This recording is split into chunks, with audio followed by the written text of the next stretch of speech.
আল্লাহর কালাম যদি শুনতে এত সুন্দর হয়, তাহলে আল্লাহর কোরআন দিয়ে জীবনকে সাজালে জীবন কত সুন্দর হবে ইনশাআল্লাহ। আল্লাহ আমাদেরকে সারা জীবন কোরআনের সাথে থাকার তৌফিক দান করুন। কোরআন আমাদের ইমাম, কোরআন আমাদের নেতা। কোরআনকে সামনে রেখে কোরআন যেদিকে যেতে বলে আমরা সেদিকে যাব ইনশাআল্লাহ। নবী করিম সাল্লাল্লাহু আলাইহি ওয়াসাল্লাম বলেছেন, ইন্নাল্লাহা ইয়ারফা'ু বিহাযাল কিতাবি আকওয়ামা ওয়া ইয়াদা'ু বিহি আখারিন। এই কোরআন দিয়ে আল্লাহ বহু জাতিকে উন্নতির চরম শিখরে পৌঁছে দিবেন। আবার এই কোরআনের প্রতি অবমাননা, অবহেলা, অসম্মান এগুলোর কারণে বহু জাতিকে আল্লাহ তাআলা অবনতির চরম তলে হারিয়ে দিবেন। মুসলিম মিল্লাত পৃথিবীর অর্ধেক পৃথিবী তাদের পদানত হয়েছে। গোটা পৃথিবীর প্রধান পরাশক্তি ছিল মুসলমানেরা। তাদের মূল গুণ এবং বৈশিষ্ট্য ছিল তারা কোরআনে কারীমকে মাথায় তুলতে পেরেছেন, হৃদয়ে গেঁথে নিতে পেরেছেন। তারা গোটা বিশ্বকে তারা শাসন করেছেন। যেদিন থেকে মুসলমান কোরআনকে ছেড়ে দিয়েছে সেদিন থেকে মুসলমান পিছিয়ে পড়েছে, ঠিক কিনা বলেন? অতএব আবারও যদি আমরা কোরআনকে বুকে আঁকড়ে ধরি, ইনশাআল্লাহ এই কোরআন মুসলমান জাতির হারানো ঐতিহ্যকে পুনরায় উদ্ধার করবে ইনশাআল্লাহ। অতএব কোরআন পড়বেন তো? কোরআনকে পড়বেন, কোরআন তেলাওয়াত করবেন, কোরআন শুনবেন, কোরআন অনুযায়ী আমল করবেন, কোরআন অনুযায়ী জীবনকে সাজাবেন এবং কোরআনকে সর্বস্তরে প্রতিষ্ঠিত করবেন ইনশাআল্লাহ। সবার সাধ্য অনুযায়ী চেষ্টা করব তো? আল্লাহ তাআলা আমাদের সবাইকে সে তৌফিক দান করুন। ওয়াজ শেষ, এবার প্রশ্নোত্তর না ওয়াজ? কোনটা? আব্দুল হাই সাইফুল্লাহ চলে গেলে এরপর কিসের ওয়াজ? পুরা রাত হজর নজ হওয়ার লাগতো নি? নজ হরবেন নি? না নজ টজ বাদ, শুধু ওয়াজ শুনলে হইব, নজ হন লাগতো না? হজর মাঠে হয়ে যাবেন। যেগুন বেশি জজবাকে দেয়াইতে আছে সেগুন ব্যাকের আগে হলাইব। আল্লাহ তাআলা আমাদেরকে কত চমৎকার কথা শুনলাম, সবগুলো অনুযায়ী আমল করার তৌফিক দান করুন। আমি গাইবান্ধাতে গত 2 দিন না 3 বা 4 দিন আগে একটা মাহফিল হয়েছে। গাইবান্ধাতে হওয়া মাহফিলে আমি বলেছিলাম 3টা মাহফিল আছে আমার নিজের, এগুলো আমার এবং আমাদের। এই যে ওলামাদেরকে দেখছেন আশেপাশে, আমাদের সাইফুল ইসলাম ভাই, ওনাকে কোনো মাহফিলে আপনারা সচরাচর দেখেন? পুকুরে যদি জাল মারেন, রুই মাছ উঠছে, কাতল মাছ উঠছে, আশ্চর্যের না আশ্চর্যের না? কি আশ্চর্যের? পুকুরে রুই মাছ কাতল মাছ, আশ্চর্যের কি আছে? মাহফিলের পাবলিক হুদাই আসলে জবাব দেয়। পুকুরে জাল মারছে, একটা ইলিশ মাছ উঠছে, কি বলেন? এটা আশ্চর্যের না? তাহলে আপনারা তো রুই মাছের কথা আশ্চর্য করলেন। যারা রুই মাছ পাওয়াকে পুকুরে আশ্চর্যজনক বলছে তারা ঠিক বলেছে, ঠিক কি না বলেন? দেখেন মাহফিলে ঠিক কিনা কোনো ঠিক বেঠিক, এরকম বেদিশে হলে কি লাভ হবে রে ভাই? যাই হোক, যেটা বলতেছিলাম, পুকুরে জাল মারার পর যদি একটা ইলিশ উঠে তাহলে তো এটা পত্রিকা নিউজ হয়ে যাবে, তাই না? তো মাহফিলে আপনারা কারি আহমদ বিন ইউসুফকে দেখেন, আব্দুল্লাহ সাইফুল্লাহকে দেখেন, আজকাল আমাকেও দেখেন, কিন্তু হাফেজ মুফতি সাইফুল ইসলামকে আপনারা মাহফিলে খুব বেশি। এটা হলো আমাদের আজকের ইলিশ মাছ, কি বলেন? আজকের ইলিশ মাছ হলো কে? মুফতি সাইফুল ইসলাম ভাই। কারণ এই জালে তো রুই কাতল উঠার কথা, ইলিশ তো উঠার কথা না। আজকে ইলিশ উঠছে, কি বলেন? আলহামদুলিল্লাহ। আল্লাহ তাআলা ওলামাদের কথা অনুযায়ী আমাদেরকে আমল করার তৌফিক দান করুন। তো বলছিলাম 3টা মাহফিল আমাদের নিজেদের। এর একটা হলো চাটখিলে ছিলাদিঘির পাড় নোয়াখালীর, আরেকটা হলো লক্ষ্মীপুরের রায়পুরের এই মাহফিলটা, আরেকটা হলো গাইবান্ধার স্বাধীনতা চত্বরে, যাদের স্বাধীনতা প্রাঙ্গণে বিশাল মাঠে যে মাহফিল হয়েছে, অনেক বড় মাহফিল। এই 3টা মাহফিল আমরা নিজেরা অন করি। এগুলার পরিকল্পনা বা এগুলার শুরু থেকে শেষ পর্যন্ত আমরা পরামর্শ দেওয়ার চেষ্টা করি। মাহফিলগুলো ওনারাই করেন, কিন্তু আমাদেরকে বলেন যে আপনারা যেভাবে বলেন। বেশিরভাগ মাহফিল আলারা আমাদের কাছে আবেদন করেন মাহফিলের জন্য, আমরা মঞ্জুর করি। শর্ত শরায়েত দেই, অনেকে মানেন অনেকে মানেন না। আমাকে বলেন রাত 9টা বাজে দিবেন, 10টা পরে খাওয়া দাওয়া বল আপনি এবার ঘুমান, আপনাকে ডেকে দিব শেষের দিকে। এই হলো অনেক মাহফিল আলাদের কাজ। কিন্তু আলহামদুলিল্লাহ এই ভাইরা মাহফিল করেন, ওলামাদের সাথে পরামর্শ করে। এই যে মাহফিল রায়পুরের মাটিতে হলো, এত আলেম একসাথে, এত সিনিয়র আলেম এবং অত বিদগ্ধ ইসলামিক স্কলার একসাথে অন্য কোন মাহফিলে দেখছেন আপনারা বলেন তো? একদিন ব্যাপী একটা মাহফিলে আনোয়ার তাহের জাবের আল মাদানী হাফিজাহুল্লাহ আন্দরকিল্লা শাহী মসজিদের সম্মানিত খতিব, লক্ষ্মীপুরের কৃতি সন্তান উস্তাজুল উলামা, তারপর ফজলতুল উস্তাজ শেখ হারুন আল মাদানী, লক্ষ্মীপুরের আরেক গর্বিত সন্তান, সিনিয়র ওলামা, ওলামা একরামের উস্তাজ, মোশতাকুন নবী সাহেবের উস্তাজ, হাজার হাজার আলেমের উস্তাজ, তারপর মুফতি সাইফুল ইসলাম সাহেবের মতো মানুষ, আব্দুল্লাহ সাইফুল্লাহর মতো মানুষ, শেখ আহমদ বিন ইউসুফ আল আজহারের মতো মানুষ, আরও ওলামা একরাম। এই ছোট্ট পরিসরের একদিনের মাহফিলে উপস্থিত হওয়া, এটা চারটিখানি কথা নয়। আল্লাহ তাআলা এই মাঠ, এই ময়দানকে, এই এলাকাকে, এই মাহফিলকে, এই মাহফিলের শ্রোতাদেরকে, আয়োজকদেরকে সবাইকে কবুল আর মঞ্জুর করবো না, আমিন। জান্নাতুল ফেরদাউসের বাগানে আমাদের সবাইকে আল্লাহ তাআলা একত্রিত হওয়ার তৌফিক দান করুন, বলুন আমিন। মোহতারাম হাজরিন, এই জন্য এই মাহফিলটার বিশেষ বৈশিষ্ট্য, বিশেষ মর্যাদা আছে। কোনো মাহফিলে বসে বসে ওয়াজ শোনার সময় আমাদের হয় না, কিন্তু ওই যে 3টা মাহফিল বললাম, এই 3 মাহফিলে আমরা স্টেজে বসে থাকি। শুধু আমি না, এই যে সাইফুল ভাই, আব্দুল্লাহ সাইফুল্লাহ, আবার অন্য প্রোগ্রাম আছে নাহলে উনি, আমরা শেষ পর্যন্ত বসে থাকি এই মাহফিলে। কোনো মাহফিলে বসে থাকার সময় নেই। যে কারি আহমদ বিন ইউসুফ ভাই দেখছেন, এই সমস্ত মানুষ কোনো রকম ওনার প্রোগ্রাম শেষ করে ওনাকে চলে যেতে হয়, অন্যান্য কাজ থাকে, কিন্তু এই মাহফিলগুলোতে আমরা নিজেরা বসে থাকি, বসে বসে আপনাদের সাথে সঙ্গ দেই, কারণ এই মাহফিলগুলোকে আমরা অন করি। আল্লাহ তাআলা আয়োজকদেরকে ইখলাসের সাথে কাজগুলোকে, এই মাহফিলকে শত শত বছর টিকিয়ে রাখার তৌফিক দান করুন। এবং সেই সাথে স্বেচ্ছাসেবক ভাইরা, এখানে একটা মাদ্রাসা আছে, আমাদের নিশান ভাইরা মাদ্রাসা গড়ে তুলেছেন। আপনার এলাকাবাসী অনেকে আন্তরিকতাপূর্ণ সহযোগিতা এবং দোয়া করেন। এই মাদ্রাসাকে আল্লাহ রাব্বুল আলামিন ইলমের বাগান হিসাবে কবুল মঞ্জুর করুন, বলুন আমিন।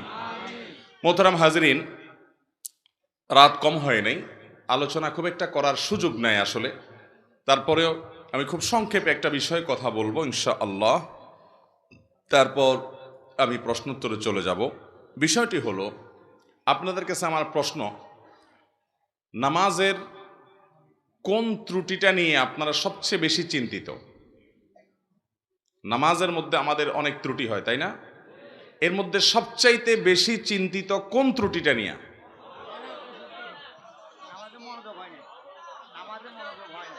মনোযোগ হয় না, মনোযোগ থাকে না, এটা হলো সবচেয়ে বড় সমস্যা। সবাই একমত? এর চেয়ে বড় কোনোটা আছে? এটাই বড় সমস্যা, তাই না? মাশাআল্লাহ, আছে। আরেকজন বলছে, বলেন তো কি আছে? তাড়াহুড়া, ধরে ফেলছে। মাশাআল্লাহ।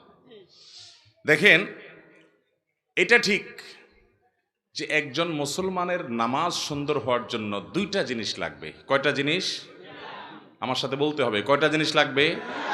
5 ওয়াক্ত সালাত আল্লাহর কাছে গ্রহণযোগ্য হওয়ার জন্য, সুন্দর হওয়ার জন্য, এটা জান্নাতের চাবি হওয়ার জন্য 2টা শর্ত, 2টা জিনিস লাগবে। একটাকে বলা হয় খুশু, আর একটাকে বলা হয় খুদু। খুশু মানে হলো নামাজের ভেতর, আর খুজু মানে হলো নামাজের বাহির।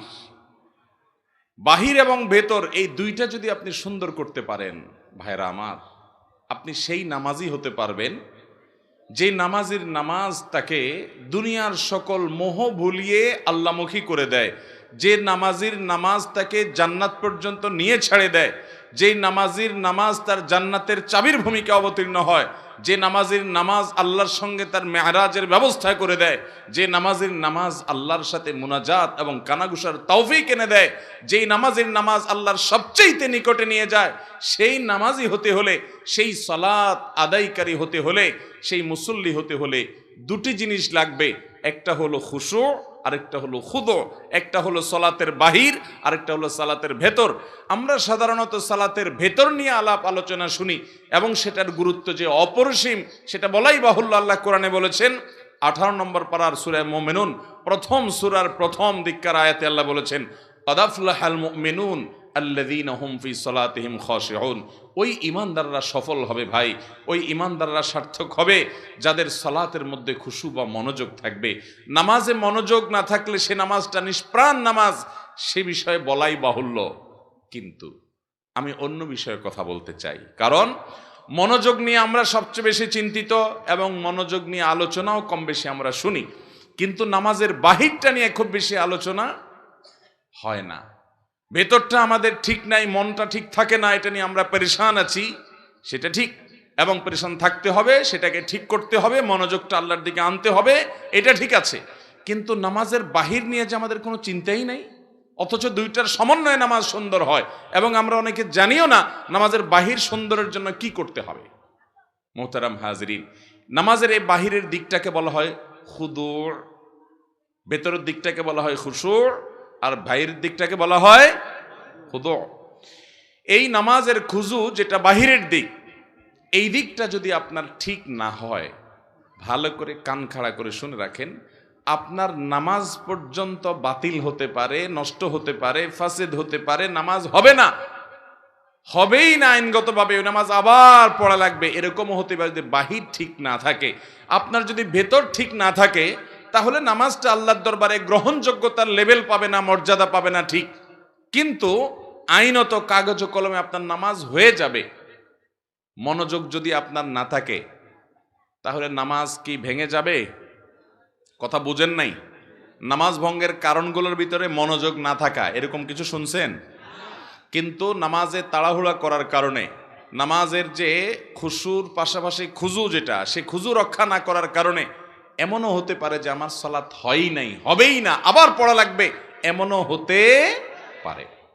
কিন্তু আমরা বেশিরভাগ মুসল্লিরা এই সম্পর্কে খুব একটা আমাদের জানাশোনাও নাই, আলোচনাও নাই, সব ঘুরে ফিরে আমরা খুশুর দিকেই যাই। হ্যাঁ ঠিক, খুশু তো থাকতেই হবে, কিন্তু মনে রাখবেন, আপনি যদি খুশু শতভাগ ধরে রাখার চেষ্টা করেন, হয়তো 80 ভাগ, 70 ভাগ, 90 ভাগ, কেউ 50 ভাগ, কেউ হয়তো 20 ভাগ, কম বেশি, এরকম আপনি খুশু ধরে রাখতে পারবেন। আপনি শতভাগ নামাজে মনোযোগ কখনো পরিপূর্ণভাবে ধরে রাখতে পারবেন। নামাজের মধ্যে নামাজের বাহিরের দিকে মন চলে যেতে পারে, আমাদের উচিত হলো সেটাকে সাথে সাথে ধরে নিয়ে আসা। আমাদের নবী করিম সাল্লাল্লাহু আলাইহি সাল্লাম একবার ইমামতি করছেন মসজিদে নববীতে। তিনি ইমামতি করা অবস্থাতে, আজকের মতো এত দালান কোঠালা মসজিদ তো ছিল না, ইমামতি তিনি শুরু করেছেন। সলাতের মধ্যখানে হঠাৎ একটা বাচ্চার আওয়াজ, কান্নার আওয়াজ, চিৎকার চেঁচামেচি। নবী করিম সাল্লাল্লাহু আলাইহি সাল্লামের বুঝতে বাকি থাকলো না যে কোনো বাচ্চার মা এই জামাতে পেছনে মেয়েদের কাতারে সামিল হয়েছেন, যার কারণে বাচ্চা কাঁদছে আশেপাশে কোথাও। এই বাচ্চাকে ধরার জন্য তার মা নামাজের জন্য পারছে না, সে নামাজে মাশগুল আছে। নবী সাল্লাল্লাহু আলাইহি সাল্লাম নামাজকে তুলনামূলক অন্য সময় যেরকম দৈর্ঘ্য নিয়ে পড়েন, তার চাইতে একটু কম দৈর্ঘ্য পড়ে সালাম ফিরিয়ে শেষ করে বললেন, কার বাচ্চার কান্নার আওয়াজ শুনতে পাচ্ছি, সে গিয়ে বাচ্চাকে ধরো। তাহলে এই যে নামাজের মধ্যে বাচ্চার কান্না, সেদিকে মনোযোগ নবী করিম সাল্লাল্লাহু আলাইহি সাল্লামের গেছে। মানুষ হিসাবে আওয়াজ হলে সেদিকে মনোযোগ যেতে, কিন্তু আমাদের চেষ্টা থাকবে মনোযোগটা ধরে রাখা। কিন্তু যদি কোনো কারণে মনোযোগ আপনি ধরে রাখতে পারেন নাই, আইনত কাগজে কলমে মাসআলার দিক থেকে নামাজ হয়ে যাবে, কারণ নামাজের মধ্যে এত % মনোযোগ থাকতে হবে এরকমটা ফরজ বা ওয়াজিব নয়। আবার কেউ ভুল বুঝবেন না, তাহলে মনোযোগের দিকে খেয়াল করার দরকার নাই। মনোযোগ দিকে খেয়াল করতেই হবে, নাহলে সফল মুমিন হবেন না, জান্নাতুল ফেরদাউসে যেতে পারবেন না, সে চেষ্টা করতেই হবে। কিন্তু আপনি চেষ্টা করলেও একেবারে শতভাগ মনোযোগ যে ধরে রাখতে পারবেন সেটা জরুরি না, সেটা সম্ভব না, কিন্তু আপনার চেষ্টা থাকতে হবে। মুহতারাম হাজরিন, নামাজের খুশুর পাশাপাশি খুজুটা যদি ঠিক না থাকে, খুজুর মধ্যে একটা লেভেল আছে, এইটুকু যদি অন্তত ঠিক না থাকে, যেটাকে বলা হয় তমানিনা ফিস সালাহ, বা নামাজের মধ্যে ইতমিনানের সাথে নামাজ পড়া, মিনিমাম ধীরস্থিরতা যতটুকু না হলে নয়, এতটুকু যদি না থাকে, তাহলে আপনার নামাজই হবে না। কারণ সেটা না হলে ওয়াজিব তরক হবে, অনেক ওলামাদের, অনেক ইমামদের মতে ফরজ তরক হবে, যার কারণে নামাজই হবে না। মুহতারাম হাজরিন, নবী করিম সাল্লাল্লাহু আলাইহি সাল্লাম বলেছেন, তিরমিজির হাদিস আপনারা অনেকে শুনেছেন, আউয়ালু মা ইউহাসাবু বিহিল আবদু ইয়াউমাল কিয়ামাতি, কিয়ামতের দিন বান্দার সর্বপ্রথম হিসাব নেওয়া হবে কিসের? ইবাদতের মধ্যে নামাজের হিসাব সর্বপ্রথম নেওয়া হবে, আর মানুষের পারস্পরিক লেনদেনের মধ্যে মানুষ খুনের হিসাব সর্বপ্রথম নেওয়া হবে। এই হাদিসে নবী সাল্লাল্লাহু আলাইহি সাল্লাম বলেছেন, ফাইন সলুহাত ফাকাদ আফলাহা ওয়া আনজাহ, যদি কারণ নামাজের হিসাবটা ঠিকঠাক মতো সে দিতে পারে তাহলে সে সাকসেস হয়ে গেল, সে পার হয়ে যাবে আখিরাতে, তার আর পাকড়াও নাই, অন্য সব সহজ হয়ে যাবে যদি নামাজটা ঠিক হয়ে যায়। ওয়া ইন ফাসাদা, আর যদি নামাজের হিসাবটা গড়বড় ধরা পড়ে, ভেজাল ধরা পড়ে, ফাকাদ খাবা ওয়া খাসির, তাহলে এই ব্যক্তি আর সামনে আগাতে পারবে না, ধরা পড়ে যাবে। এই জন্য ভাইরা আমার, নামাজটা যদি কিয়ামতের ময়দানে হিসাব গ্রহণের সময় ঠিকঠাক দিতে হয় তাহলে নামাজের এই বাহিরটার প্রতি বিশেষ মনোযোগ দিতে হবে। নবী করিম সাল্লাল্লাহু আলাইহি ওয়াসাল্লাম বুখারীর হাদিসে বলেছেন, সল্লু কামা রাআইতুমুনি উসাল্লি, তোমরা আমাকে যেভাবে নামাজ পড়তে দেখেছো সেভাবে সালাত আদায় করো। সহিহ মুসলিমের হাদিসে নবী রাসূলুল্লাহ সাল্লাল্লাহু আলাইহি ওয়াসাল্লাম বলেছেন, নবী সাল্লাল্লাহু আলাইহি ওয়াসাল্লাম সম্পর্কে তিনি বলেছেন, তিনি রুকু থেকে যখন উঠতেন সোজা হয়ে টান টান খাড়া হওয়া ছাড়া সিজদায় যেতেন না, আবার সিজদা থেকে যখন উঠতেন সোজা হয়ে টান টান করে বসে অপেক্ষা করা ছাড়া তিনি সিজদায় পুনরায় যেতেন না, এভাবে তিনি সালাত আদায় করতেন। এবং তিনি বলেছেন, আসওয়াউন নাসি সারিকাতান আল্লাযী ইয়াসরিকু ফি সালাতি, সবচেয়ে নিকৃষ্ট চোর হলো সে যে নামাজের মধ্যে চুরি করে। জিজ্ঞাসা করল, ইয়া রাসূলুল্লাহ, এটা আবার কোন টাইপের চোর? আমরা তো বিভিন্ন চোরের কথা শুনছি, গম চোর, টিন চোর, গরু চোর, হ্যাঁ, বিভিন্ন রকমের চোর আছে, তাই না? নামাজ চোর এটা আবার কোনটা? নবী আলাইহিস সালাম বলেছেন, নামাজ চোর হলো ওই ব্যক্তি যে ব্যক্তি তার রুকু সিজদার ক্ষেত্রে চুরি করে, ঠিক মতো করে না, ঠুসঠাস করে না, কোনো রকম তাড়াহুড়া করে করে দেয়, এ হলো নামাজ চোর। নবী আলাইহিস সালাম বলেছেন, এই চোর হলো সবচেয়ে নিকৃষ্ট চোর, চোরদের মধ্যে আবার খারাপ চোর নামাজ চোর। এই নামাজ চোর আমাদের এই মজলিসেও বা আমাদের এই স্টেজেও আমরা অনেকেই আসি, আল্লাহ আমাদেরকে বাঁচার তৌফিক দান করুন। আল্লাহর খাতায় নামাজ চোর সহজ কোনো বিষয় না। আপনি 5 ওয়াক্ত নামাজ পড়েন অথচ আল্লাহর খাতায় আপনি চোর, নিকৃষ্ট চোর, অন্য চোরদের চাইতে জঘন্য চোর, কারণ আপনি নামাজ চুরি করছেন। কিভাবে নামাজ চুরি করছেন? তাহলে একটা ঘটনা শুনেন। নবী করিম সাল্লাল্লাহু আলাইহি ওয়াসাল্লামের একটি প্রসিদ্ধ ঘটনা আছে, বুখারী মুসলিম এক জায়গায় বর্ণনা করেছে। আবু হুরায়রা রাদিয়াল্লাহু তাআলা বর্ণনা করেছেন যে একবার আমাদের নবী করিম সাল্লাল্লাহু আলাইহি ওয়াসাল্লাম মসজিদে এসে প্রবেশ করলেন, তখন একজন সাহাবী এসে মসজিদের ভিতরে সালাতে দাঁড়িয়ে গেলেন। ওই লোকটা নামাজ পড়লেন, নামাজ শেষ করে সালাম ফিরাইয়া নবী করিম সাল্লাল্লাহু আলাইহি ওয়াসাল্লামের কাছে এসে সালাম দিয়ে আসসালামু আলাইকুম বলে তার কাছে আসলেন। নবী সাল্লাল্লাহু আলাইহি ওয়াসাল্লাম তার সালামের জবাব দিলেন, জবাব দিয়ে বললেন, ইরজি ফাসাল্লি ফা ইন্নাকা লাম তুসাল্লি, ভাই তুমি যাও আবার নামাজ পড়ো, কারণ তুমি যে নামাজ পড়ছে নামাজ হয় নাই। আল্লাহর বান্দার সাথে সাথে আবার নামাজের নিয়ত করছে, করে আবার নামাজ পড়ছে, একই নামাজ পড়ে এবার আসছে, এসে নবীজির সামনে এসে সালাম দিছে, আসসালামু আলাইকুম ওয়া রাহমাতুল্লাহ। নবী করিম সাল্লাল্লাহু আলাইহি ওয়াসাল্লাম ওয়া আলাইকুম আসসালাম ওয়া রাহমাতুল্লাহ জবাব দিলেন। জবাব দিয়ে বললেন, তুমি আবারও গিয়ে নামাজ পড়ো, কারণ তোমার নামাজ এবারও হয় নাই। বেচারা আবারও গিয়ে নামাজ পড়ছেন, পড়ে এসে আবার সালাম দিলেন। এবারও নবী করিম সাল্লাল্লাহু আলাইহি ওয়াসাল্লাম জবাব দিয়ে বললেন, এবারও তোমার নামাজ হয় নাই, তোমাকে আবার পড়তে হবে, নামাজ হয় নাই। দেখেন, তখন সে সাহাবী বলেন, ইয়া রাসূলুল্লাহ ওয়াল্লাহি মা উহসিনু গায়রা হাযা, আমি এর চাইতে সুন্দর নামাজ তো আর পড়তে পারি না হে আল্লাহর রাসূল, আমি তো 3 বার পড়লাম, আমি এর চেয়ে ভালো পারি না। ফাআল্লিমনি, আমাকে অনুগ্রহ করে আপনি নামাজটা শিখাইয়া দেন। তখন নবী করিম সাল্লাল্লাহু আলাইহি ওয়াসাল্লাম বললেন, ঠিক আছে আসো তোমাকে নামাজ শিখাই। কি শিখাইছেন তাকে বলবো আপনাদের, শুনেন। নবী করিম সাল্লাল্লাহু আলাইহি ওয়াসাল্লাম তখন বললেন, দেখো তুমি যখন সালাতের মধ্যে দাঁড়িয়ে কেরাত পড়লে, সুন্দর করে ধীরস্থিরতার সাথে কেরাত পড়লে, সূরা মিলালে খুব ধীরস্থিরতার সাথে, তাড়াহুড়া ছাড়া, এরপর রুকুতে গেলে, রুকুতে গিয়ে তুমি রুকু করবে হাত্তা তাতমাইন্না রাকিআন, তোমার একেবারে মাথা থেকে কোমর পর্যন্ত পুরো পিঠ সোজা হওয়া পর্যন্ত, পাও সোজা হওয়া পর্যন্ত, রুকুতে গিয়ে স্থির হওয়া পর্যন্ত তোমাকে অপেক্ষা করতে হবে। এরপর তোমার রুকু শুরু হলো, রুকু শেষ, তাসবিহ শেষ, এরপর তুমি আস্তে আস্তে সামি আল্লাহু লিমান হামিদা বলে দাঁড়াবে। এই দাঁড়ানোর পর আবার তুমি অপেক্ষা করবে হাত্তা তাতমাইন্না কায়েমান, দাঁড়িয়ে তুমি অপেক্ষা করবে একেবারে টান টান সোজা হওয়া পর্যন্ত। তার আগে তুমি সেজদা যেতে পারবে না। রুকু থেকে উঠা হয়ে উঠছো, সামি আল্লাহু হামিদা বলছো, ডিউটি শেষ হয় না, এখনো কাজ বাকি আছে, না হলে নামাজ হবে না। কি কাজ সেটা? দাঁড়িয়ে সোজা হয়ে টান টান হয়ে দাঁড়াতে হবে, একটু অপেক্ষা করতে হবে। হইছে অপেক্ষা, এবার আল্লাহু আকবার সেজদায় যাবে। সেজদায় গিয়ে আবার তুমি সেজদায় গিয়ে কপালটা ফেললা, সুবহানাল্লাহিল আলা, তাড়াহুড়া করে পড়ে উঠে গেলেন। সেজদায় গিয়েছ, তোমাকে অপেক্ষা করতে হবে হাত্তা তাতমাইন্না সাজিদান। তুমি সেজদায় গিয়ে একেবারে স্থির চিত্ত, নড়াচড়া নাই, একেবারে পুরো পরিপূর্ণ সেজদায় চলে গেছো, এই পর্যন্ত তোমাকে অপেক্ষা করতে হবে। এরপর সেজদায় গিয়ে তুমি আল্লাহর তাসবিহ নিবেদন করলে, সুবহানা রাব্বিয়াল আ'লা, মুহাব্বতের সাথে ধীরে ধীরে তুমি তাসবিহ নিবেদন করলে, করার পর উঠলে। এই উঠাটাও হবে ধীরস্থিরতার সাথে, আল্লাহু আকবার। উঠার পর তুমি যখন বসলে, উঠেই আবার চলে গেলে না, এটাকে নবী সাল্লাল্লাহু আলাইহি সাল্লাম বলেছেন, এটা হলো কানাকরিদ্দিক, মোরগ যেরকম আদার খায়, টক টক টক টক করে রুকু দিলা, সেজদা দিলা, উঠলা গেলা, তাড়াহুড়া করলা, এটা হলো মোরগের ঠোকর দেওয়ার মতো। এটা হলো নামাজ চোর, সবচেয়ে নিকৃষ্ট চোর। বেশিরভাগ মুসল্লিদের মসজিদে তাকালে দেখবেন বেশিরভাগ মানুষ আমরা নামাজ চোরে পরিণত হয়েছি। মোহতারাম হাজরিন, যে নামাজের হিসাব না দিলে আপনি সামনে আগাইতেই পারবেন না, এই নামাজটা আপনার সবচেয়ে গুরুত্বের সাথে ঠিক করতে হবে। অন্য সব কিছুর ওয়াজ পরে, আগে নামাজ ঠিক করতে হবে।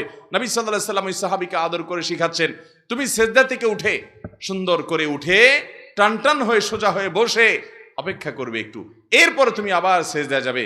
এইভাবে তোমার পুরো নামাজ শেষ করবে। তার মানে ওই সাহাবী যে তাড়াহুড়া করে নামাজ পড়েছেন, সে নামাজটা এত তাড়াহুড়া ছিল যে তার রুকু থেকে উঠে, রুকুতে গিয়ে সেজদায় গিয়ে, সেজদার মাঝখানে উঠে বসে যতটুকু অপেক্ষা করা দরকার অন্তত এক তাসবিহ পরিমাণ অপেক্ষাটা হয় নাই। আমাদের অনেক মুসল্লি ভাইরা আছে, দেখবেন যে ওনারা পারলে সূরা কেরাতগুলা, রুকু সেজদার তাসবিহগুলা, দোয়াগুলা, আত্তাহিয়াতু, দোয়া মাসুরা, দুরুদ, এগুলা সব বাড়িতে পড়ে এসে মসজিদে শুধু যদি লেফট রাইটটা করে যেতে পারতো মনে হয় ভালো হইতো। এরকম একটা হাবভাব দেখা যায় না? খেয়াল করে দেখেন, অনেক ভাইরা আছে আশেপাশে নামাজ পড়লে তো দেখলে বোঝা যায়, মনে করেন উনি রুকুতে গেছে, তাসবিহ কখন শুরু করে বলেন তো? রুকুর তাসবিহ কখন শুরু হয়? আশেপাশে মুসল্লিরা, আমরা বেশিরভাগ মানুষ একটু খেয়াল করেন তো, মনে করে চেষ্টা করেন তো, রুকুরতে সুবহান রাব্বিয়াল আযীম যে তাসবিহ বলা শুরু করেন, কখন শুরু করেন? রুকুতে যাওয়ার পরে। তাহলে তো সব ফেরেশতা, তো সব আল্লাহওয়ালা, আফার ক্লাসের ইমানদার সব, মাশাআল্লাহ। তাহলে তো সব ওয়াজ মাহফিলের দরকারই নেই এখানে। ভাই আমি বলি, এবার শুনেন, রুকুতে যাইতে আল্লাহু আকবার বলে যাওয়া লাগে, তাই না? আল্লাহু আকবার বলে যে রুকুতে যান, খেয়াল করে দেখেন আজকের পর থেকে যে তাসবিহ সুবহান রাব্বিয়াল আযীম শুরুটা কোত্থেকে করেন দেখেন, খেয়াল করে ডানে বামে এবং নিজেরও মুখ দিয়ে কখন বাইর হয়। বেশিরভাগ মানুষই আল্লাহু আকবার বলতে তো কোয়ার্টার সেকেন্ডও লাগে না, হুলস্থুল করে আল্লাহু আকবার বলেই রুকু অর্ধেকে এখনো যায় নাই, আদা আদি গেছে, ওখান থেকে সুবহানাল্লাহ শুরু হয়। এরপরে আবার সুবহান রাব্বিয়াল আযীম, সুবহান রাব্বিয়াল আযীম, সুবহান রাব্বিয়াল আযীম, তৃতীয়বার সুবহান রাব্বিয়াল আযীম, তৃতীয়বার শুরু করে মাথা উঠান শুরু হয়ে যায়। এবার মিলান তো মিলে কিনা দেখেন, তৃতীয়বার তাসবিহ সুবহান রাব্বিয়াল আযীম, সুবহানা শুরু করতে করতে কল্লা উঠানো শুরু, ওইটা পথে বাকিটা সারে ফেলায় উঠতে উঠতে, ঠিক না? এটা তো নামাজের কোনো সিস্টেম না ভাই। 99% মানুষ দেখবেন এভাবে নামাজ পড়ে। নবী সাল্লাল্লাহু আলাইহি সাল্লাম যে ওই সাহাবীকে শিখাইছেন, আসেন এবার সেটার সাথে মিলাই। সেটার হবে কি, আপনি সূরা কেরাত পড়া শেষ, আমরা সূরা কেরাত পড়া শেষ হলে কথার কথা আপনি সূরা ইখলাস পড়লেন, কুল হুয়াল্লাহু আহাদ আল্লাহুস সামাদ লাম ইয়ালিদ ওয়া লাম ইউলাদ ওয়া লাম ইয়াকুল লাহু কুফুয়ান আহাদ, আল্লাহু আকবার। বিশেষ করে রমজান মাসে তারাবিতে দেখেন হাফেজ সাহেবরা পড়ে, আছে না নাই? শুধু হাফেজ সাহেবদের দোষ দিয়ে লাভ নাই, গায়ে হাফেজ সাহেবরাও একই দেখা যায়। উনি হয়তো 30 পারার হাফেজ, আপনি ইখলাসের হাফেজ, সূরা ইখলাসের কুল হুয়াল্লাহর হাফেজ। তো উনি যেরকম 4G গতিতে নামাজ পড়ে, আপনার সূরা ইখলাসও খবর নিয়ে দেখেন বেশিরভাগ 4G গতিতে, কুল হুয়াল্লাহু আহাদ আল্লাহুস সামাদ লাম ইয়ালিদ ওয়া লাম ইউলাদ ওয়া লাম ইয়াকুল লাহু কুফুয়ান আহাদ, আল্লাহু আকবার না, ওয়া লাম ইয়াকুল লাহু কুফুয়ান আহাদ বলার পর একটু দম নিবেন, অন্তত কোয়ার্টার সেকেন্ড অপেক্ষা করবেন। এরপরে আমি এখন দাঁড়িয়ে এতক্ষণ আল্লাহর প্রশংসা করেছি, এখন আমি নতজানু হয়ে আল্লাহর প্রশংসা করব, আল্লাহু আকবার বলে তারপর রুকুতে যাব। আস্তে আস্তে রুকুতে চলে গেছেন, হাঁটু ধরে ফেলেছেন, পিঠ থেকে একেবারে মাথা পর্যন্ত সমান হয়ে গেছে, পজিশনে চলে গেছেন। এবার একটু দম নিয়ে শুরু করবেন, সুবহান রাব্বিয়াল আযীম, সুবহান রাব্বিয়াল আযীম, সুবহান রাব্বিয়াল আযীম বলা শেষ, একটু দম নিবেন। এরপরে এবার বলবেন আল্লাহু আকবার বলে উঠবেন, উঠে সোজা হয়ে আবার একটু অপেক্ষা করবেন চুপচাপ। আমাদের এসব টাইম নেই, সামি আল্লাহু লিমান হামিদা, আল্লাহু আকবার, আল্লাহ আকবার, আসসালামু আলাইকুম রহমতুল্লাহ, মানে 4G না 5G না কত জি গতিতে নামাজ পড়ে আল্লাহ ভালো জানে। সব জায়গায় গতি ভালো, যার নামাজে যত বেশি সময় নেয়। আজকে আপনাদেরকে একটা কথা বলে রাখি, আপনারা যখন মসজিদে যাবেন একটু খেয়াল করেন ভাইরা, যে কোন মুসল্লিটার নামাজের সবচেয়ে বেশি সময় নেয়। আমি খেয়াল করি, আমি প্রায় সময় বলি, আমার দু একজন বন্ধু বান্ধব আছেন জেনারেল শিক্ষিত আলেম ওলামা না, ওনাদের নামাজ দেখলে, এরকম কয়েকজন আছে তাদের সালাত দেখলে ভাই আমি তাকায় থাকি।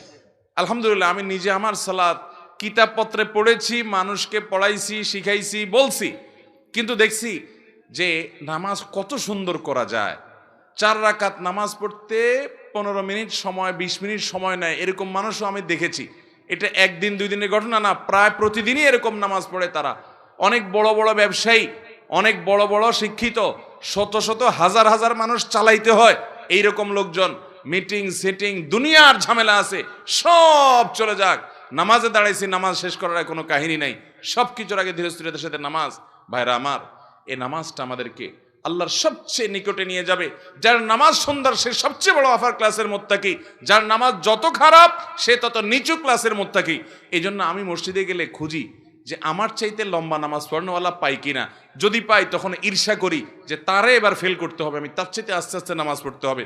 আমি একটু তাড়াহুড়া প্রকৃতির মানুষ, এই যে কথা বলি দেখেন হুলস্থুল করে বলি, ধীরস্থিরতার সাথে কত সুন্দরভাবে মানুষ কথা বলে, আমি পারি না, আমার একটা রোগ, তাড়াহুড়া করে কথা বলি। কিন্তু ভাইরা, আমার মতো এরকম তাড়াহুড়া করা মানুষটাও আমি খেয়াল করি মসজিদে, যে 2 রাকাত নামাজ পড়তে বেশিরভাগ মুসল্লি জেনারেল শিক্ষিত, সাধারণ শিক্ষিত মানুষ অনেকে আছেন, কোরআন বা সূরাগুলো এত সহিও না, মাগার মাশাআল্লাহ 2 রাকাত নামাজ আমরা একসাথে শুরু করছি, 10 জন 20 জন 30 জন মুসল্লি মসজিদে আছে, সুন্নত পড়তেছি, কিন্তু দেখি যে আমারে ফেল মারাই দিয়ে তারা সবাই নামাজ আগে আগে শেষ করে ফেলছে, এত গতি তাদের নামাজে। আবার কিছু মানুষ দেখি মাশাআল্লাহ যে আমার অনেক পরে দেখা যাচ্ছে তাদের মাত্র 1 রাকাত শেষ হয়েছে, তখন আমি ঈর্ষা করি, আমি তো এরকম সুন্দর নামাজ পড়তে পারতাম। ভাইরা আমার, আল্লাহর কসম করে বলি, একটা সময় আসবে মন খুলে নামাজ পড়তে চাইবেন, বিশ্বাস করেন ভাই, লিখে রাখেন ডায়েরিতে, আপনাকে যদি আল্লাহ হায়াতে বাঁচিয়ে রাখেন, যুবক ভাইয়েরা, তরুণ ভাইয়েরা, একটা বয়স আসবে মনে চাইবে একটু রবকে মন খুলে সেজদা দেই, একটু লম্বা করে রুকু করি, পারবেন না, অসুস্থ হয়ে যাবেন, রোগবালায় ধরে ফেলবে। বাবারে, সে সময় আসবে না? বৃদ্ধ মুরব্বীদেরকে, চাচাদেরকে জিজ্ঞাসা করেন, চাইলেও ওযু ধরে রাখতে পারে না, নামাজ পড়তে পারে না, চাইলেও পারে না। একটা সময় আসবে চাইবেন, পারবেন না। নামাজটাকে সুন্দর করেন, সময় মতো পড়েন, অনেক রাকাত নামাজ পড়বেন, নফল নামাজ পড়বেন, এটার চাইতে উত্তম হলো ফরজটা পড়লেন, মূল সুন্নতগুলাই পড়লেন, কিন্তু ধীরস্থিরতার সাথে পড়লেন। 10 রাকাত তাড়াহুড়া করে পড়ার চাইতে 2 রাকাত আস্তে আস্তে পড়া অনেক বেশি। নামাজ সুন্দর করবেন তো ইনশাআল্লাহ। হুযায়ফা ইবনে ইয়ামান রাদিয়াল্লাহু তাআলার একটা হাদিস বুখারীতে বর্ণিত হয়েছে। তিনি এক ব্যক্তিকে দেখলেন খুব তাড়াহুড়া করে নামাজ পড়তেছে, উনি ডাক দিয়েছেন, নবীজি সাহাবী, নবী করিম সাল্লাল্লাহু আলাইহি সাল্লাম থেকে নামাজ শিখছে, ডাক দিয়ে, তুমি এই যে তাড়াহুড়া করে নামাজ পড়লা হুলস্থুল করে, এটাই কি তোমার সব সময়ের নামাজ? লোকটা বলছে, হ্যাঁ, আমি সব সময় এরকম নামাজই পড়ি, এই গতিতেই পড়ি আমি। তখন তিনি বলছেন, শুনে রাখো, নবী করিম সাল্লাল্লাহু আলাইহি সাল্লাম থেকে নামাজ শিখা নবীজির হাতে গড়া সাহাবী বলছেন, শুনে রাখো, এই নামাজ নিয়ে যদি তুমি কবরে যাও, মুহাম্মদ সাল্লাল্লাহু আলাইহি সাল্লাম যে দ্বীন দিয়ে পাঠিয়েছেন, মুহাম্মদ সাল্লাল্লাহু আলাইহি সাল্লামকে আল্লাহ যে দ্বীন এবং শরীয়ত দিয়ে পাঠিয়েছেন, তোমার মৃত্যু তার শরীয়তের উপর হবে না এই নামাজ নিয়ে কবরে গেলে। তাহলে এবার বুঝেন আমাদের নামাজের অবস্থা কি। নামাজ ঠিক করবো তো ইনশাআল্লাহ। মুহতারাম হাজরিন, নবী করিম সাল্লাল্লাহু আলাইহি সাল্লাম তিনি বলেছেন, ইয়া মাআশারাল মুসলিমিন, লা সালাতা লিমান লা ইউকিমু সুলবাহু ফির রুকুই ওয়াস সুজুদ, যে রুকু সিজদাতে তার পিঠ সোজা করে না, ঠিকমতো করে না, সময় দেয় না, এই ব্যক্তির নামাজ হবে না। ইবনে মাজার হাদিস, নবী করিম সাল্লাল্লাহু আলাইহি সাল্লাম নির্দেশ করেছেন, আতিমুর রুকু ওয়াস সুজুদ, তোমরা রুকু সিজদাকে ঠিকমতো করো। ভাইরা আমার, ইকামাতুস সালাহ, নামাজকে সুন্দর করে ঠিকমতো আদায় করা, নিয়মিত করা, প্রতিষ্ঠিত করা, এর একটি অর্থ এটাও যে যথাযথভাবে হক আদায় করে নামাজ পড়া। আল্লাহ তাআলা আমাদেরকে ধীরস্থিরতার সাথে নামাজ আদায় করার তৌফিক দান করুন। ভাইরা আমার, এবার আসুন মূল কথা, মনোযোগ দিয়ে ধরে রাখতে পারেন না। আমি আমার নিজের অভিজ্ঞতার কথা বলি আপনাদেরকে, এবং নামাজের মনোযোগ ধরে রাখার জন্য সিনিয়র উলামায়ে কেরাম যেসব পরামর্শ দিয়েছেন তমল থেকে একটা এটাও, আপনি নামাজের মধ্যে টাইম বেশি দেন, তাড়াহুড়া না করে ধীরস্থিরতার সাথে সালাত আদায় করেন, দেখবেন নামাজে মনোযোগ অটোমেটিক আসছে ইনশাআল্লাহ। আপনার 4 রাকাত নামাজে কথার কথা সবসময় 4 মিনিট সময় লাগে। আপনি পরিকল্পনা করেন যে আমি 8 মিনিটের আগে নামাজ শেষ করব না, দেখবেন আপনার নামাজ কি সুন্দর হয়। আমি এরকম এক ভাইকে দেখছি যে 4 রাকাত নামাজে 10-15 মিনিটের নিচে শেষ হয় না। আমি জিজ্ঞেস করলাম, ভাই এত লম্বা কি নামাজ পড়েন আপনি বলেন তো? উনি আমাকে বললেন, ভাই শয়তানের সাথে তো কুলায় উঠতে পারি না, সে আমাদের দেখেন নামাজে যাতে মনোযোগ নষ্ট হয় এই জন্য দেখবেন যার কথা জীবনে মনে হয় নাই নামাজে দাঁড়াইলে দেখবেন তার কথা মনে হয়ে গেছে। যেই কথা কথা কুকথা আপনার মনে সব সাধারণ কোনো সময় হয় না, নামাজে দাঁড়াচ্ছেন দেখছেন সব হয়ে গেছে। কারণ ইবলিস তখন আপনার খেদমত শুরু করে দেয়, বলে যে হজরত আপনার এখন এই যে এই কথাটা মনে রাখা উচিত, ওই যে ওই জায়গায় ওইটা না ভুলে গেছেন, এই যে স্মরণ করে দিলাম, দেখবেন সব মনে করাই দিছে। কারণ আল্লাহ কোরআনে বলেছেন আকিমিস সালাতা লিযিকরি, তোমরা আমার স্মরণের জন্য নামাজ পড়ো। আমাদের নামাজে আল্লাহর স্মরণ ছাড়া আর সবকিছু স্মরণ হয়, আল্লাহর স্মরণ ছাড়া আর সবকিছু স্মরণ হয়। নামাজে মনোযোগ যদি আপনি ধরে রাখতে চান তো পরীক্ষিত আমল হলো সময় ডিউরেশন বাড়িয়ে দেন। 4 রাকাত নামাজে 15 মিনিট সময় লাগিয়ে দেন। ওই যে ভাইয়ের কথা বলছিলাম যে লম্বা সময় নামাজ পড়ে, আমি একদিন জিজ্ঞেস করলাম, ভাই আপনার 4 রাকাত নামাজে একদিন 2 দিন না প্রতিদিন একই অবস্থা দেখি, 15 মিনিট 20 মিনিট সময় লাগান। আমার অফিসে একবার উনি বেড়াইতে আসলেন, আমরা সুহরের পরে সুন্নত পড়ে চলে আসছি, মিটিং আছে, উনি দেখে নামাজ পড়তে পড়তে শেষ না। আমি বললাম, ভাই অনেক নামাজ পড়ছেন না? কই না, ওই 2 রাকাত সুন্নত দিতে পড়ছি। তো 2 রাকাত সুন্নত তো আমরাও পড়লাম, আমাদের যদি 5 মিনিট 7 মিনিট লাগে আপনার 15 মিনিট কেমনে লাগে? উনি বলল, ভাই দুনিয়াদার মানুষ, অনেক ব্যবসা বাণিজ্য আছে, শত শত লোক চালাইতে হয়, বিভিন্ন দিক মাথা চলে যায়, তো শয়তান তো নামাজে মনোযোগ নষ্ট করতে চায়, এই জন্য আমি শয়তানের সাথে কুস্তি করি নামাজের মধ্যে। আরে শয়তানের মধ্যে সাথে কুস্তি আবার কেমনে করে নামাজের মধ্যে? কুস্তি করলে নামাজ হবে নাকি? বলে যে কুস্তির সিস্টেমটা হলো এই, আমি যখন নামাজে দাঁড়াই সূরা ফাতিহা অন্য সূরা পড়ি, তখন শয়তান আমারে ইরানে তুরানে কোকাব শহরে অমুক জায়গায় তমুক জায়গায় চিপায়, এর ভিতরে ওর ভিতরে, এর পিছনে ওর পিছনে যত আকতা কুকতা সব মনে করে দেয়। তখন আমি কুলে উঠতে পারি না, আল্লাহর কথা স্মরণ আসে না। আমিও তেড়ামি করি, পরিপূর্ণ আল্লাহর দিকে মনোযোগ আসার আগ পর্যন্ত তেলাওয়াত চলতে থাকবে। সূরায়ে আপনার ফিল পড়া হয়ে গেছে, এবার লীলা পড়া হয়ে গেছে, আর যে পড়া গেছে এনা তাই না, কিন্তু আমি রুকুতে যাব না যতক্ষণ পর্যন্ত আমার মন নামাজের দিকে না আসবে। উনি বলে যে আমি যখন এভাবে সূরা বাড়াইতে থাকি যে ডিউরেশন বাড়াইতে থাকি, তখন এবার দেখা যায় ইবলিসে আমার মনরে এদিক এদিক নেওয়া ছেড়ে দেয়, দিয়া বলে যে তো লস প্রজেক্টের পিছনে মেহনত করলে তো সূরা আরো বেশি বেশি পড়ে সব বেশি বাড়াই ফেলবে, এর মনোযোগ তাড়াতাড়ি নামাজের দিকে দিয়ে দেয় যাতে তাড়াতাড়ি রুকুতে যায়। এরপর আমি রুকুতে যাই, রুকুতে গেলে তারপর সুবহান রাব্বিল আযীম পড়ি, সুবহান রাব্বিল আযীম পড়ি, সুবহান রাব্বিল আযীম পড়ি, না মন অন্যদিক চলে গেছে, বলি না সুবহান রাব্বিল আযীম তোর জন্য 30 বার পড়বো, আধা ঘন্টা ধরে পড়বো, মাগার আমি কল্লা উঠাবো না, উপরে পিঠ তুলবো না, যতক্ষণ পর্যন্ত আমার আল্লাহর কথা পরিপূর্ণ মনে না আসবে। আমি তেড়ামি করি, শয়তানের সাথে কুস্তি চলে। এবার শুরু করি আমি সুবহান রাব্বিল আযীম, শয়তান তখন চিন্তা করে হায় হায় রে, এ তো এতবার তাসবিহ পড়ে পড়ে তো সওয়াবের পাহাড় করে ফেলতেছে, তাড়াতাড়ি করে তার কুমন্ত্রণা দেওয়া ছেড়ে দেওয়া, শয়তান দেখা যায় আমারে ছেড়ে দেয়, আল্লাহর দিকে পরিপূর্ণ মনোযোগ হওয়ার আগ পর্যন্ত আমি সোজা হই না, তেড়ামি করে পড়ে থাকি। এরপরে যখন সব শেষ দেখি যে না মনোযোগ পুরো আল্লাহর দিকে গেছে, নিজে স্যাটিসফাইড হওয়ার আগ পর্যন্ত আমি রুকুতে থাকি, এরপরে মাথা সোজা করি। এইভাবে একটা একটা করে রুকুন শেষ করি। আমার অনেক সময় লাগে, কারণ পুরো নামাজে আমি লড়াই করি ওই ইবলিসের সাথে, ওই লড়াই করতে করতে কুস্তি করতে অনেক সময় লাগে। আল্লাহু আকবার, সুবহানাল্লাহ, এরে বলে নামাজ। ভাইরা আমার, নামাজটাকে সুন্দর করবো তো ইনশাআল্লাহ। ধীরস্থিরতার সাথে নামাজ পড়বেন কে কে বলেন? হাত তোলেন। আল্লাহ আমাদের সব হাতগুলাকে আপনি কবুল করে নেন। আল্লাহ আমাদেরকে সুন্দর করে নামাজ পড়ার তৌফিক দান করেন। আল্লাহ আমাদেরকে নামাজ কায়েমকারী বানিয়ে দেন। আল্লাহ আমাদেরকে সহি সলত ভাবে খুশুর সাথে নামাজ পড়ার তৌফিক দান করেন। আল্লাহ যে নামাজ জান্নাতুল ফেরদাউসে নিয়ে যাবে সেই নামাজ পড়ার তৌফিক দান করেন। আত্মামান আমরা তার কাছে, তার বাবা আমাদের চাচা জানা আছেন, ওনাদের কাছে আবেদন করব পরবর্তী বছর প্রোগ্রাম হলে ডান পাশে এবং বাম পাশে বড় 2টা মনিটর লাগাবেন, যাতে করে ক্যামেরার কারণে যারা দেখতে পাচ্ছেন না তাদের অসুবিধাটা পোষায় যায়। কি বলেন? বড় 2টা মনিটর 2 পাশে লাগাই দিলে এই ক্যামেরাগুলোর ডিস্টার্বের কারণে যারা ওই পাশে দেখতে পাচ্ছেন না তারা দেখতে পাবেন। আর যদি আপনারা বলেন ক্যামেরা বন্ধ করে দিতে, তাহলে সামনের বছর ক্যামেরা বন্ধ করে দেওয়া যায়। কি বলেন? ক্যামেরা বন্ধ করে দিলে কি বলেন, সব বাদ দিলে কেমন হয়? যারা ক্যামেরা বাদের পক্ষে হাত তোলেন। ক্যামেরা বাদের পক্ষের লোকেরা বিপুল ভাবে পরাজিত হয়েছে। ক্যামেরাওয়ালারা জয়যুক্ত হয়েছে। মিডিয়ার কুলাপান সব খুশি, যাক বেচারাদের বাদ পড়ে নাই, আলহামদুলিল্লাহ। ভাই তোমরা ডিস্টার্ব করো না, বসো, জলদি বসো। কি তার পেছে দিছো এখনো? কিরে ভাই তোমার তার ঠিক হয় না এখনো?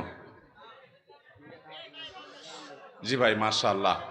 আমাদের শেখ কারি আহমদ বিন ইউসুফ ভাই তেলাওয়াত কেমন লেগেছে আপনাদের কাছে? মাশাআল্লাহ, মাশাআল্লাহ। আল্লাহর কালাম কত সুন্দর।